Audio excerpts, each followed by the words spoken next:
नमस्कार विद्यार्थी मित्रांनो, स्वागत आहे तुमचे स्टडी विथ भारती मिस या आपल्या यूट्यूब चॅनलवर। आज आपण क्लास 10th मराठी चॅप्टर 2 संतवाणी अंकिला मी दास तुझा ही संतवाणी आज अभ्यासणार आहोत। ही संतवाणी संत नामदेव यांनी लिहिलेली आहे। अग्नी माझी पडे बाळू, माता धावे कनवाळू, तैसा धावे माझी या काजा, अंकिला मी दास तुझा। सुरुवातीला आपण रीडिंग करून घेऊ, त्यानंतर मी तुम्हाला प्रत्येक लाईन टू लाईन एक्सप्लेनेशन करून देते। तैसा धावे माझी या काजा, अंकिला मी दास तुझा, सवेची झेपावे पक्षिणी, पिली पडतांची धरणी, भुकेले वस्त्रावे, धेनू हुंबरत धावे, वनवा लागला सेवनी, पाडस चिंतित हरणी, नामा म्हणे मेघा जैसा, विनवितो चातक तैसा। बघा, सकल संत गाथा खंड पहिला यामधून ही संतवाणी घेतलेली आहे। आणि हा खंड ग्रंथ कोणी लिहिलेला आहे? सकल संत गाथा हा ग्रंथ श्री नामदेव महाराजांनी लिहिलेला आहे। ही श्री नामदेव महाराजांची अभंग गाथा आहे आणि ह्या अभंग गाथेतला क्रमांक 1661 क्रमांकाचा हा अभंग आहे। संपादन कोणी केलेलं आहे? त्याचं प्राध्यापक डॉक्टर रा गोसावी यांनी केलेलं आहे। आता यात बघा, कनवाळू म्हणजे दयाळू, काज म्हणजे काम, अंकिला म्हणजे अंकित झालेला, सर्वे म्हणजे लगेच, वस्त्रावे म्हणजे वासराच्या आवाजाचे, पाडस म्हणजे हरणीचे पिल्लू। चला तर मग आपण आता लाईन टू लाईन एक्सप्लेनेशन घेऊ।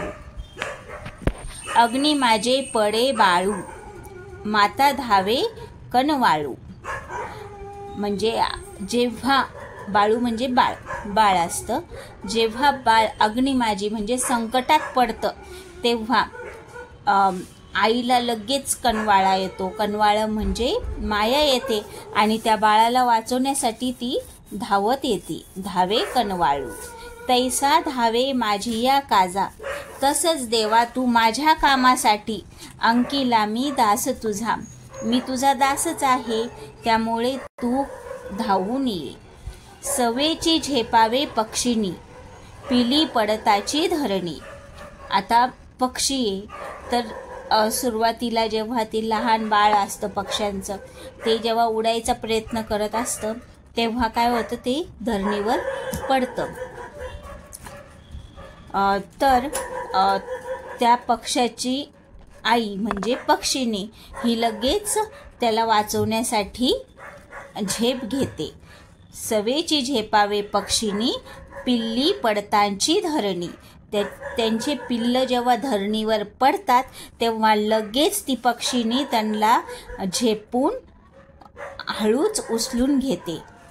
भुकेले वस्त्रावे, धेनू हुंबरत धावे, भुकेले वस्त्रावे, धेनू हुंबरत धावे, वस्त्रावे म्हणजे धेनू म्हणजे गाय, वस्त्रावे म्हणजे गाईचं पिल्लू। गाईचं पिल्लू जेव्हा भूक लागते त्याला तेव्हा धेनू लगेच हंबरते, जे आवाज काढते ना गाय त्याला हुंबरणे म्हणतात, हंबरणे म्हणतात। त्याच्यात समजा संतवाणी ना, मग असं रायमिंग वर्ड्समध्ये लिहावं लागतं म्हणून हे इथं हुंबरत असं लिहिलेलं आहे। ती धावते, लगेच धावून त्या बाळाजवळ जाते। वनवा लागला सेवनी, जेव्हा वनवा म्हणजे अग्नी, जेव्हा वनात अग्नी लागते म्हणजे जेव्हा अग्नीने वन जळतात तेव्हा पाडस चिंतित हरणी, पाडस म्हणजे हरणीचं पिल्लू, हरणीच्या पिल्लूला पाडस असे म्हणतात। मग ती हरीण एकदम चिंतेत पडून जाते की माझं बाळ कुठे असेल, पूर्ण अग्नीत आता त्याला काही दाह नाही पोचायला पाहिजे असं तिला वाटू लागतं, ती चिंता करत असते। नामा म्हणे मेघा जैसा, विनवितो चातक तैसा, चातक पक्षी हा याचं कायम लक्ष लागलेलं असतं की कधी पाऊस पडतो, तसं तो विनवतो चातक जैसा, म्हणजे नामा म्हणे मेघा जैसा. मेघासाठी चातक जसा वाट पाहत असतो तसंच नामदेव महाराजही देवांची वाट पाहत आहे चातकासारखी. असं या संतवाणीचा संपूर्ण भावार्थ होता.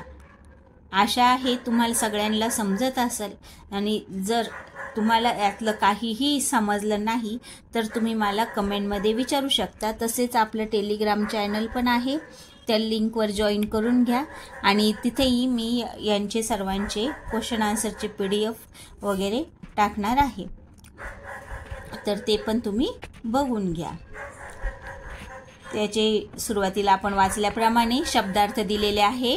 कनवाळू म्हणजे दयाळू, काज म्हणजे काम, कामाला काय म्हणतात? काज. याच्यात हे कशी प्राकृत मध्ये लिहिलेलं असतं ना, म्हणून हे थोडीशी वेगळी लँग्वेज असते, आणि याला मराठीतून काम असे म्हणतात.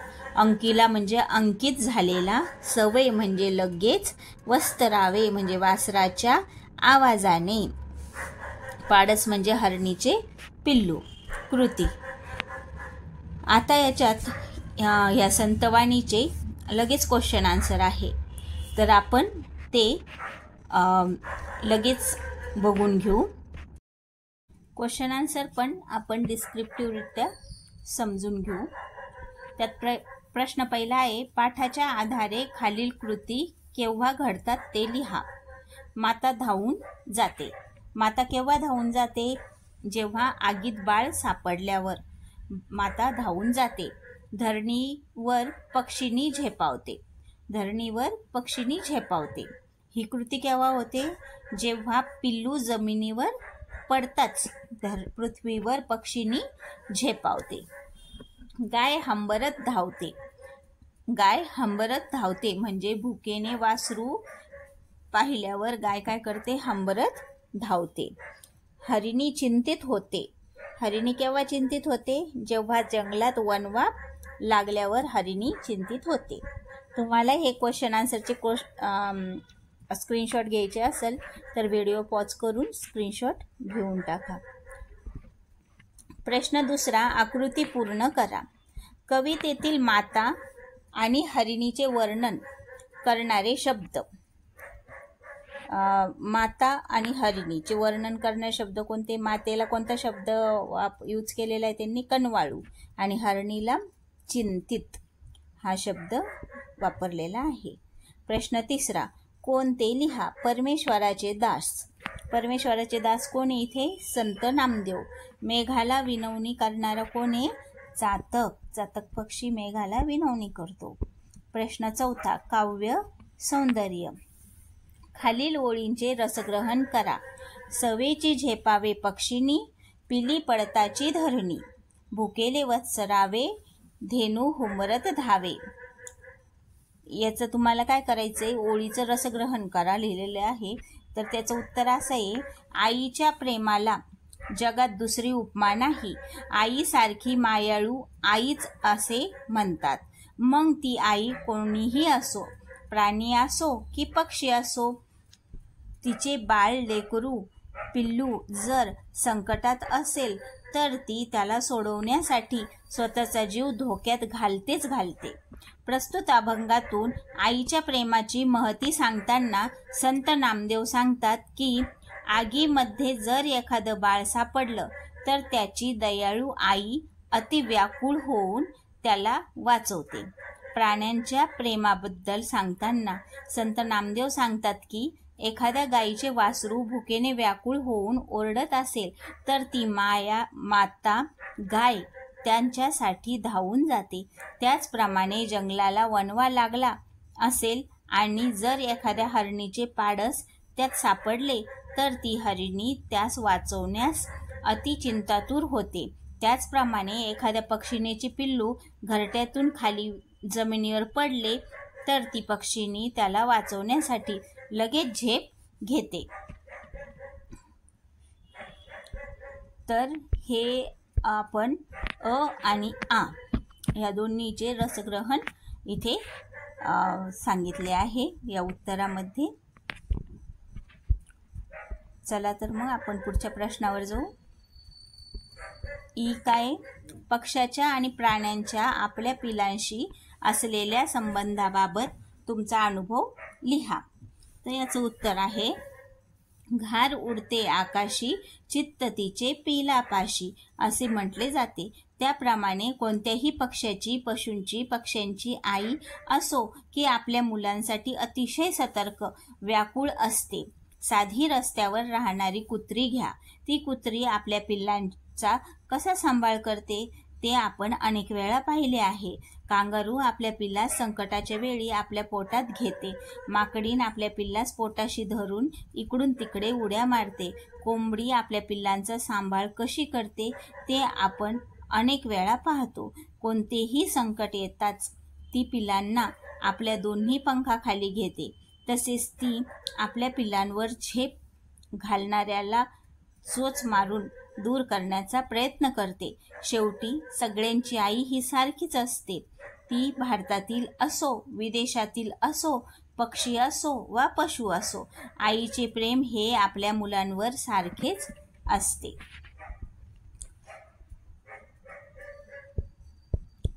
हे सर्व आता याच्यानंतर वर्कबुकमधले क्वेश्चन आहे. तुम्हाला जर वर्कबुक सॉल्व करायचे असेल तर हे पण क्वेश्चन अभ्यासून घेऊ. खालील कवितेच्या आधारे दिलेल्या सूचनेनुसार कृती करा. कृती काय? आकलन कृती. प्रश्न पहिला. हे सर्व क्वेश्चन्स प्रश्न दुसरा, तिसरा, चौथा, परत हे जोड्या लावा, सहसंबंध लिहा, असे भरपूर सारे क्वेश्चन आहे.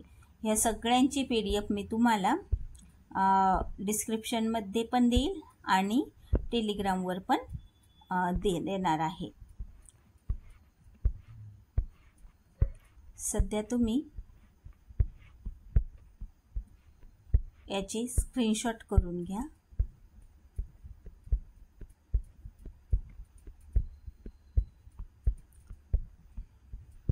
यातला प्रश्न पहिला बघू. चला मग. प्रश्न पहिला आहे, खालील प्रश्नाची उत्तरे एका वाक्यात लिहा. बाळाला वाचवण्यासाठी कोण धावून येते? बाळाला वाचवण्यासाठी माता धावून येते. भुकेल्या वासराला पाहून कोण हमरत धावून येते? भुकेल्या वासराला पाहून गाय हमरत धावून येते. चातक पक्षी कोणाला विनवणी करतो? चातक पक्षी ढगांना विनवणी करतो. प्रश्न दुसरा आहे, उत्तरे लिहा. संत नामदेव यांचे दास कोणाचे दास होते ते? संत नामदेव विठ्ठलांचे. संत नामदेव यांना धावून यायला सांगतात श्री विठ्ठलाला. कोणाला धावून यायला सांगतात ते? विठ्ठलाला. मेघांची विनवणी करणारा चातक, पाडसासाठी चिंतित असणारी हरिणी. विद्यार्थी मित्रांनो, आपल्याला वर्कबुकमधले क्वेश्चन करण्याची का बरं गरज असते?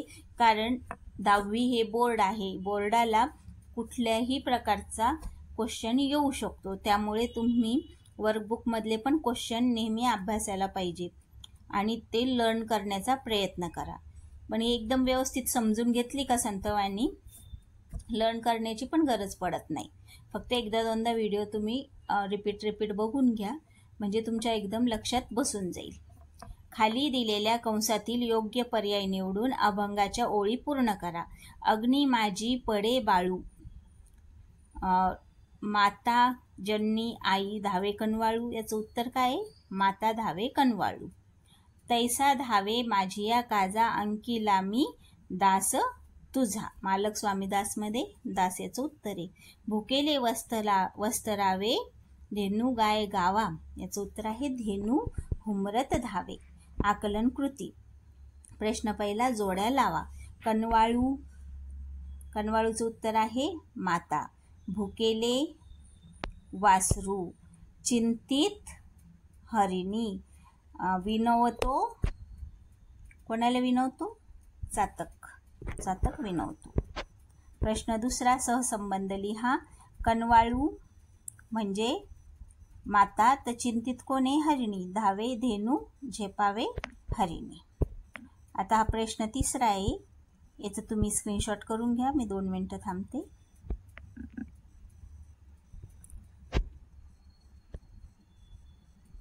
कारण व्हिडिओ खूप लॉंग होऊ लागला ना. त्यामुळे. संतवाणी याच्यात. कृती तिसरी काव्य सौंदर्य.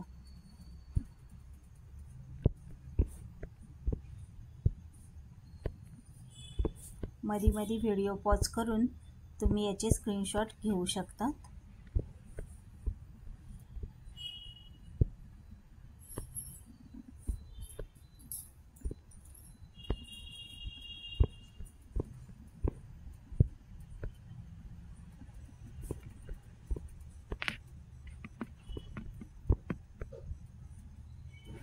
लॉंग आन्सर आहेत सर्व. सोदाहरण स्पष्ट करा. परमेश्वराची भक्ती, नामदेवांची, पक्ष्यांच्या, प्राण्यांच्या, आपल्या पिल्लांशी असलेल्या संबंधाबाबत तुमचा अनुभव लिहा.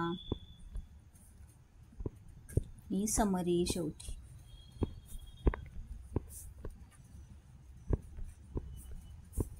समरीमध्ये प्रत्येक ओळीचा अर्थ पण आहे आणि हे शब्दार्थ. तर असे होते हे अंकिला मी कनवाळू याचे क्वेश्चन आन्सर आणि डिटेल एक्सप्लेनेशन. भेटू आपण नेक्स्ट व्हिडिओमध्ये.